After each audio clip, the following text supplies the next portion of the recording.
personne qui a bien voulu nous inviter pour discuter avec eux sur les enjeux des ressources halieutiques au niveau du Sénégal et fondamentalement sur les dangers qui guettent la pêche au Sénégal avec ses multiples conséquences sur l'économie nationale, sur la société, mais également sur les jeunes et sur l'emploi. Donc c'est dans ce sens-là que nous sommes venus partager avec eux les difficultés que le secteur de la pêche est en train de vivre. Et c'est pourquoi nous insistons toujours pour interpeller les autorités étatiques à accorder un haut sens de responsabilité à ce secteur qui emploie, d'aucuns disent 600 000 personnes, d'autres disent plus d'1 million de personnes. En tout état de cause, le secteur a besoin d'être accompagné.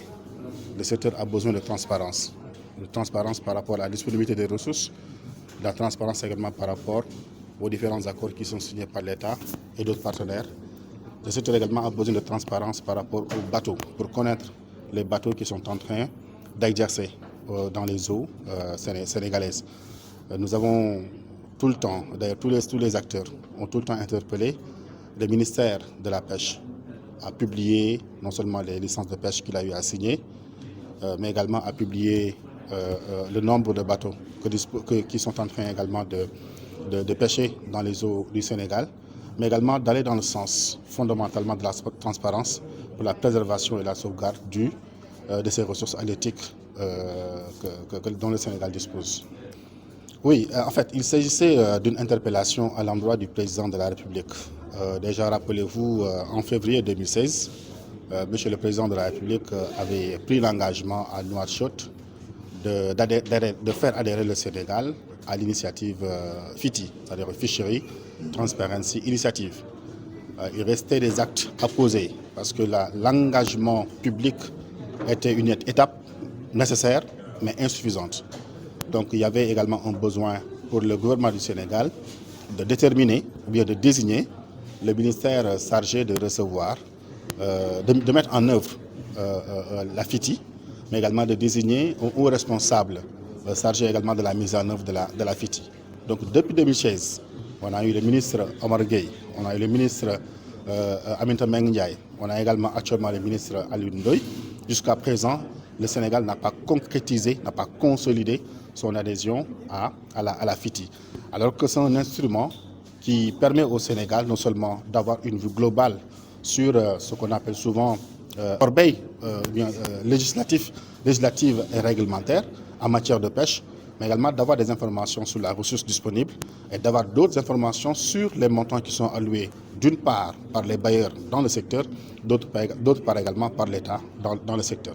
Donc c'est une interpellation à l'endroit du président de la République pour l'inviter solennellement à concrétiser l'adhésion du Sénégal à la FITI, mais également une interpellation à l'endroit du ministre en charge du secteur de la pêche d'être plus ouvert, mais également d'être assez transparent sur la ressource qui appartient aux Sénégalais. N'oubliez pas que la constitution du Sénégal est tout à fait claire.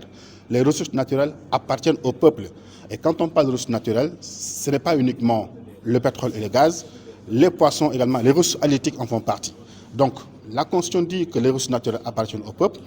Dans cet ordre d'idée-là, nous réitérons également cette demande à l'endroit du ministre en charge du secteur de publier la liste des bateaux qui exercent au niveau des eaux du Sénégal, de publier également la liste des licences qui sont accordées à certains exploitants des ressources halieutiques du Sénégal.